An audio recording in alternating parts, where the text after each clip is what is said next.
لہذا کمال پرستی، کمال جوئی کا بھی کوئی معیار ہے، ہمیں معیار کے مطابق اپنے مرکز کو تلاش کرنا ہے۔ یہ ہے ظلمتوں سے نکال کر، اندھیروں سے نکال کر روشنی کی طرف لے جانے کا سفر۔ وہ جو اللہ کے ایام ہیں، جن ایام میں اللہ پہچانا جاتا ہے، اللہ جانا جاتا ہے، اللہ مانا جاتا ہے، وہ ایام کون سے ہیں؟ ان میں معصوم فرماتے ہیں وہ یوم اللہ یوم ظہور ہے، معصوم فرماتے ہیں وہ یوم اللہ یوم القیامہ ہے، مگر تیسرا دن سن لیجئے، معصوم فرماتے ہیں وہ یوم اللہ یوم عاشورہ ہے، یوم عاشورہ یوم اللہ ہے، جس دن اللہ مانا جاتا ہے۔ ایک بڑا مضبوط جملہ ہے، اللہ ان کی روح کو شاد کرے۔ اللہ ہے پر انگنت دلیلیں ہیں، کتنی دلیلیں چاہیے؟ اللہ ہے پر انگنت دلیلیں ہیں، مگر سب سے بڑی دلیل اللہ ہے پر عصر عاشور حسین کا اطمینان۔ یہ اللہ ہے۔ رخسار سرخ ہو رہے تھے امام حسین کے، رخساروں کی سرخی اطمینان قلب کی علامت ہے، چہرے کا پھیکا پن اضطراب کی علامت ہے، اور یہ رخساروں کی سرخی اور بڑھتی چلی گئی جب میرے مولا نے لاشوں پر لاشیں اٹھائے۔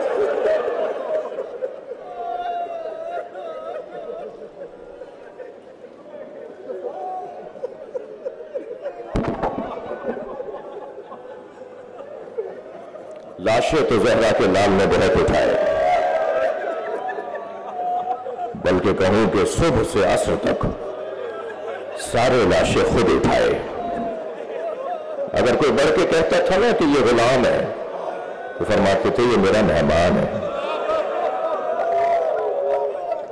ہر لاشا خود اٹھایا، امامہ کھل کے گردن میں آ گیا تھا۔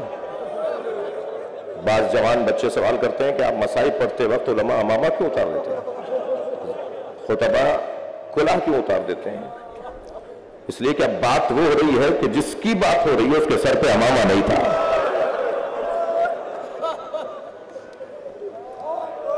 تصور تو کیجئے کتنے لاشیں اٹھائے امام حسین نے۔ میں نے فضائل کا دورانیہ کچھ کم کر دیا، مجھے کچھ دیر مصائب پڑھنے کے لیے۔ لاشیں بہت اٹھائے۔ حر کا بیٹا علی ابن حر علیہ السلام، جب اس نے اپنے بابا کو آواز دی نا کہ بابا میری مدد کریں، گرز لگ چکا تھا، گھوڑے سے گر گیا تھا، تو اولاد والوں جان سکتے ہو، جانتے ہیں نا کہ اگر اس حالت میں اولاد ماں باپ کو پکارے تو وہ جو بستر پہ لیٹا باپ ہوتا ہے نا، وہ کم سے کم بستر سے گر کے بتاتا ہے کہ بیٹا میں اتنا کر سکتا تھا۔ جی، اور کتنی جلدی پہنچا ہوگا اپنے بیٹے کے لاشے پر۔ ایک مرتبہ دل کی دھڑکنیں بڑھ جاتی ہیں کہ جب ہور پہنچا تو کیا دیکھا، حسین لاشیں اٹھا چکے۔ بڑھ کر کا مولا یہ غلام زادہ ہے۔ امام نے فرمایا ہور جوان کی میت باپ نہیں اٹھاتا۔ اللہ اکبر، کیا قاعدہ دیا میرے مولا نے؟ فرمایا جوان بیٹے کی میت باپ نہیں اٹھاتا۔ عزیزانو، رونا اسی کا ہے جس نے لوگوں کے مجاہدوں کے بیٹوں کے جنازے اٹھائے، تو جب علی اکبر کا لاشا اٹھایا، اجرکم اللہ اجرکم اللہ، آپ کی آواز بلند ہے، جو جہاں بیٹھا ہے اپنی آواز کا آزاد رکھے گا، جس کے مذہب میں رونا چاہے ذہن تکلف کر کے نہ روئے۔ جب آپ ایسے روتے ہیں نا، جناب امام جعفر صادق دعا دیتے ہیں، امام محمد باقر تو مصلی بچھا کر دعا کرتے ہیں مولا حسین پہ رونے والوں کو۔ کسی کے بڑے نے اگر رونے کو روکا ہے تو ہم جنہیں بڑا مانتے ہیں وہ کسی کے بڑے سے قابل مقایسہ ہی نہیں ہے۔ ہم اپنے ائمہ کے حکم پر رو رہے ہیں، تمہیں وہ مبارک، ہمیں ان کی اطاعت کرنی ہے۔ میرے مولا نے لاشیں بہت اٹھائی، مگر 4 لاشوں پہ حسین ہوئے بہت۔ زبان پہ شکر کے کلمات، زبان پہ شکر کے کلمات اور آنکھوں میں آنسو. عجیب جامع الازداد ذات ہے ادھر آنا جی. انسان کامل نہیں ہے، انسان اکمل ہے. اور جو جتنا بڑا انسان ہوتا ہے اس کا دل اتنا ہی نرم ہوتا ہے. امام نے لاشیں بہت اٹھائے مگر 4 لاشیں صرف نام لے رہا ہے. جو جہاں بیٹھا ہے اپنے تصورات کو ذرا کربلا لے جائے. تو پہلا لاشا جس پر امام بہت روئے وہ حضرت قاسم کا لاشا. مجلس میں اللہ نہ کرے کوئی بیوہ بیٹھی ہو اور اس بیوہ کے کوئی بچہ بھی ہو. میں آپ سب سے کہوں گا سلام کریں بی بی ام فروا کو. کیا شیر دل بی بی ہے، کیا جگر ہے اس خاتون کا. جب امام لاشا لے کر آئے نا، میں نے ابھی ایک جملہ اپنے وطن کے ایک شہر میں کہا، بہت دیر تک ایک جوان روتا رہا. میں چاہ رہا ہوں وہ جملہ یہاں بھی کہہ دوں. یہ واحد لاشا ہے جو ایک جگہ سے نہیں ملا.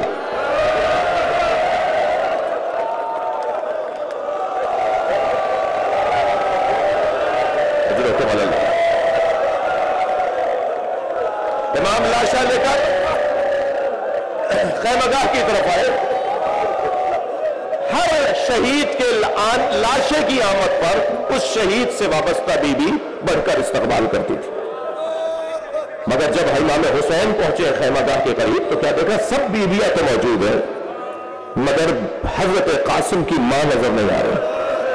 تو تعجب سے جناب زینب سے فرمایا، بہن بھابھی ام فروا کہاں ہے؟ تو ایک اور بی بی کی آواز آئی کہ جب قاسم کے گرنے کی خبر آئی تھی تو ام فروا پشت خیمہ پر چلی گئی تھی. اب جا کے جو جناب زینب نے دیکھا تو کیا دیکھا، سجدے میں سر ہے اور بی بی ام فروا ایک تصویر پڑھ رہی ہے، شکران شکرا حقا حقا. جیسے ہی سجدہ مکمل ہوا جناب زینب کی آواز آئی، بھابھی آپ کو حسین بلا رہا.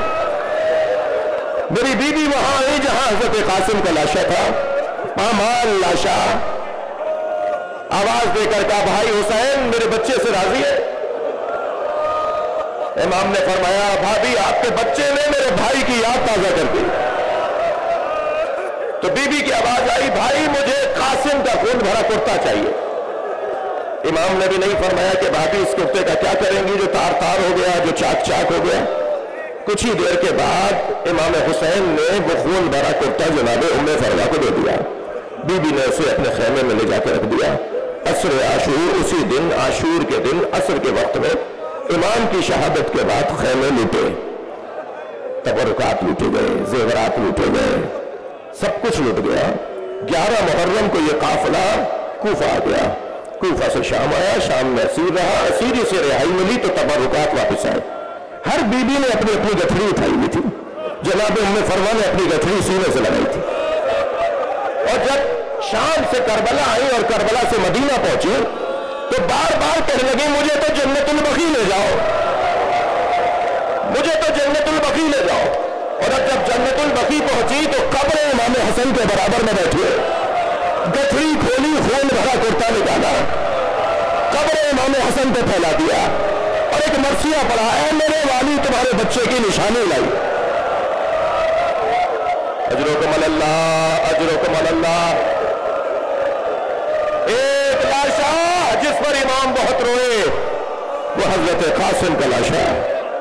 دوسرے لاشے کا نام سنیں گے تو اہل دل کے آنکھوں میں آنسو آ جائیں گے، وہ علی اکبر کا لاشا. یہ واحد شہید، واحد مجاہد ہے جسے امام نے بھیجنے کے بعد آرزو کی ہے کہ ایک مرتبہ اور دیکھ لو. اور حضرت فضہ سے کہا، فضہ ماں کی دعاؤں کا اثر ہی کچھ اور ہے. تم علی اکبر کی ماں سے کہو کہ دعا کرے کہ میں علی اکبر کو ایک بار اور دیکھ لوں. بی بی ام لیلا خیمے میں سر پہ قرآن رکھ کر مناجات پڑھ رہی ہے، یعقوب سے یوسف کو ملانے والے، ایک بار اور میرا یوسف مجھے دکھا دے. ابھی بی بی کی دعا مکمل نہیں ہوئی تھی کہ تکبیر کی آواز آئی. اب جو خیمے کے در پہ جا کے دیکھا تو کیا دیکھا کہ بیٹا بابا سے بات کر رہا ہے. حضرت علی اکبر امام حسین سے کہہ رہے ہیں بابا اگر چند گھونٹ پانی کے مل جاتے تو میں بتاتا کس کا پوتا ہوں، میں بتاتا دشمن کو کہ کس عباس نے میری تربیت کی ہے۔ اب یہ منظر ماں در خیمہ سے دیکھ رہی ہے، بیویاں مجلس میں بیٹھی ہیں، اولاد والے لوگ بیٹھے ہیں، ماں دیکھ رہی ہے بچہ، اور وہ بھی علی اکبر بچہ بابا سے پانی مانگ رہا ہے۔ تو شاعر نے 4 مصروں میں کہا کہ شدت پیاس سے اکبر نے پلٹ کر دیکھا، شدت پیاس سے اکبر نے پلٹ کر دیکھا، ماں نے خیمے کی تنابوں سے لپٹ کر دیکھا۔ بھائی دوسرے 2 مصروں پر اہل دل سے میں چاہوں گا کہ اپنے آپ کو کربلا لے آئے۔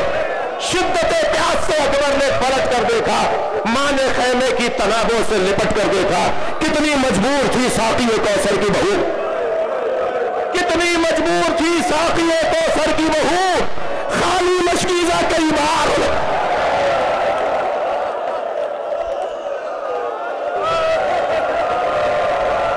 اجرکم اللہ۔ یہ دوسرا لاشا جس پر امام کی آنکھوں میں آنسو رہے، تیسرے لاشے کا نام بتا دوں گا، اور وہ لاشا ہے عباس کا لاشا۔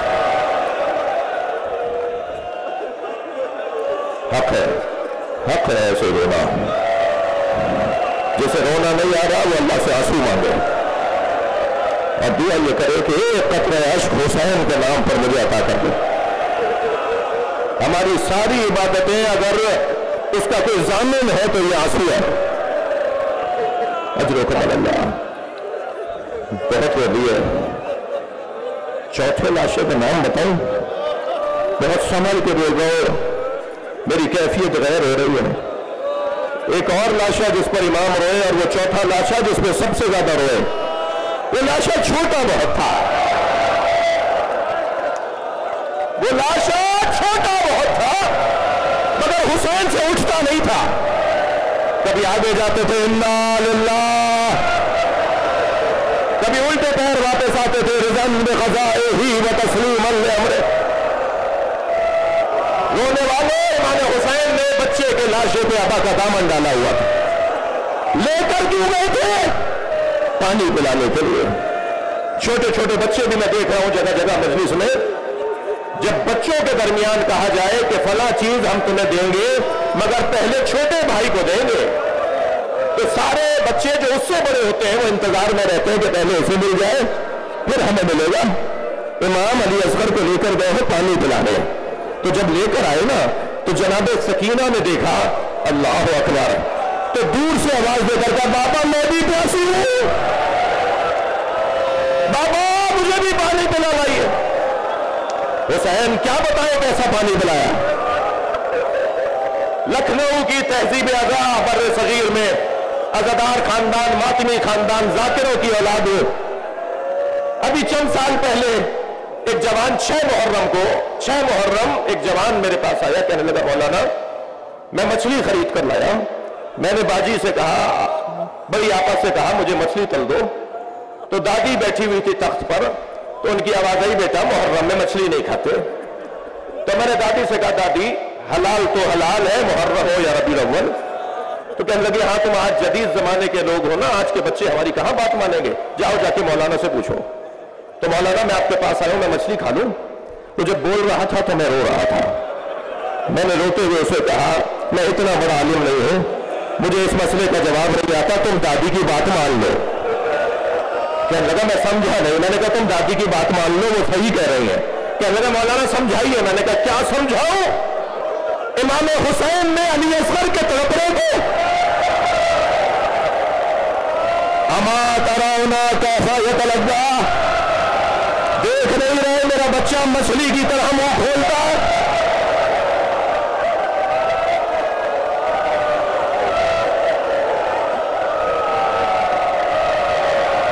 امام زمانہ کو بلائیے آج کی مجلس میں، مولا یہ آوازیں آپ کو یاد کر رہے ہیں، آ جائیے آپ کو پرسہ دے، آ جائیے آپ کے ساتھ کربلا چلے۔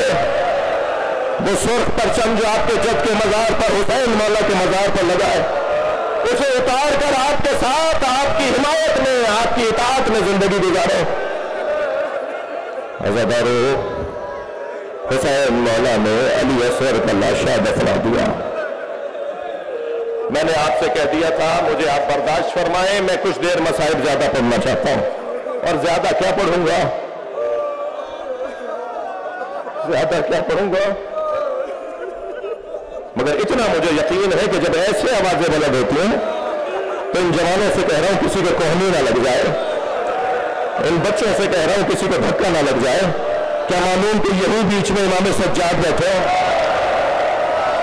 میں بیویوں سے کہوں گا ذرا احترام رہے، جناب زہرا اپنی بیٹی کے ساتھ آتی ہے، اور جب سکینہ بی بی دادی سے کہتی ہے دادی ایسے کیوں رو رہے ہیں، تو بی بی بتاتی ہے یہ تمہارے بابا پہ رو رہے ہیں، اور حدیث کا جملہ یہ ہے کہ فی یدہا خرقۃ، جناب زہرا کے ہاتھ میں رومال ہوتا ہے، تسم دموع الباکین، جس میں رونے والوں کے آنسوؤں کو جمع کرتی ہے۔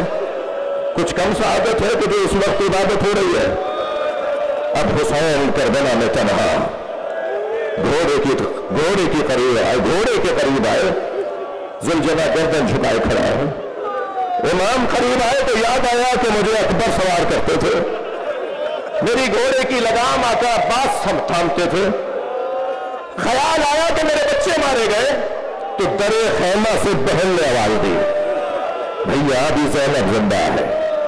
امام حسین کو گھوڑے پر سوار کیا، حسین مولا روانہ ہوئے، میمنہ میسرہ قلب لشکر، تمام لشکروں کو خطاب کیا، ان کان دین محمد لم یستقم الا بقتلی فیا سیوف خزینی، اگر دین محمد میرے قتل کے علاوہ بچنے والا نہیں ہے تو تلواروں آؤ مجھے ٹکڑے ٹکڑے کر دو۔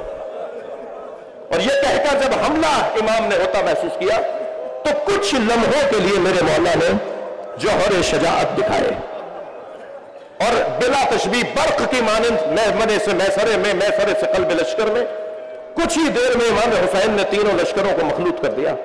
یہ تمیز ہی ختم ہو گئی کہ یہ لشکر کس کی سالاری میں ہے، کس کی آواز سنے گا تو حملہ کرے گا اور کس کی آواز سنے گا تو رک جائے گا۔ امام نے لشکریوں کو مخلوط کر دیا اور ایسا منظر بنا کہ یہ آپس میں ایک دوسرے پہ تلوار چلانے لگے۔ اس وقت امام گھوڑے کی پشت پہ کھڑے ہوئے اور ایک مرتبہ نہر کی طرف رخ کر کے کہا اے میرے عباس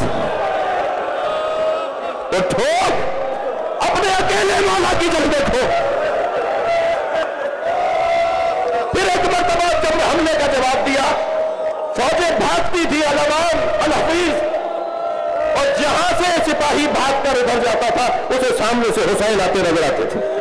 ایک عجیب جلال تھا زہرا کے لال کا، بھاگتے ہوئے سپاہی ایک دوسرے سے کہتے تھے بچو حسین آ گئے۔ ایک مسافر ہے جو 6 مہینے کے سفر کے بعد کوفے میں داخل ہوا ہے، اسے کچھ نہیں پتا کہ کیا ہو رہا ہے، دکانیں بند، بازار بند، چہل پہل نظر نہیں آ رہی، کوئی انسان نہیں ہے، کوئی کام نظر نہیں آ رہا۔ ایک مرتبہ سوچتا ہوا گھر میں داخل ہوا، بیٹی نے بڑھ کر استقبال کیا، پوچھا بیٹا یہ کوفے والے کہاں گئے؟ کہا بابا آپ بھی جلدی دوبارہ گھوڑا تیار کیے۔ کچھ فاصلے پر ایک بیابان ہے جسے کرب و بلا کہتے ہیں، وہاں ایک باغی نے خروج کیا ہے، حاکم کا اعلان یہ ہے کہ اگر اسے قتل کرنے کے لیے کوفے سے مرد نہ گئے تو انہیں سزا دی جائے گی۔ بابا کہیں مخبری نہ ہو جائے کہ آپ گھر میں تھے۔ عبداللہ کہتا ہے کہ میں نے گھوڑا تیار کیا، رخصت ہونے لگا تو بیٹی نے رخصت کرتے ہوئے کہا بابا جنگ پر جا رہے ہیں اور جنگوں میں مال غنیمت بھی ملتا ہے، مال غنیمت میں اگر یمنی پتھر مل جائے، عقیق یمنی مل جائے تو میرے لیے ضرور لے آئیے گا، میں گلے کا ہار بنانا چاہتا ہوں۔ عبداللہ کہتا ہے میں کوفے سے کربلا روانہ ہوا، جب کربلا پہنچا تو عاشور کا دن تھا، عصر کا وقت تھا، عجیب منظر تھا، ایک 56 سالہ بوڑھا زخمی جس کے بدن پہ تیروں کے پتھروں کے نشان ہیں، جس کا امامہ کھل کے گردن پر آ گیا، جو اکیلا ہے اور 30,000 سے زیادہ کا لشکر ہے جو سنی شیعہ نے لکھا ہے، جو تعداد سنی شیعہ نے لکھی ہے، 30,000 سے زیادہ کا لشکر ہے، وہ اکیلا ہے مگر ہر شخص اسے مارنا چاہتا ہے، مگر اس کا جلال ایسا ہے وہ جہاں گھوڑا موڑتا ہے فوجیں بھاگتی ہیں۔ تو میں نے بھاگتے ہوئے سپاہی سے کہا تمہیں اس سے ڈرتے کیوں ہو؟ تو کہنے لگا تمہیں نہیں پتا اس کے ایک بھائی کا نام عباس تھا، یہ اکیلے بھی ہوتے ہیں تو لشکر ہوتے ہیں۔ عبداللہ کہتا ہے مجھے سمجھ میں نہیں آیا کہ آخر یہ کون ہے، مجھے اتنا پتا تھا کہ میں اسے مار دوں گا تو جنگ ٹھنڈی پڑ جائے گی، تو میں نے تلوار نکالی اور ان کے گھوڑے کے پیچھے اپنے گھوڑے کو لگایا، چند ذرا کے فاصلے پر میرا گھوڑا تھا، وہ مجھ سے کچھ آگے تھے، میں ان کے عقب میں تھا، میں نے ارادہ کیا کہ تلوار نکال کر ان پہ حملہ کروں،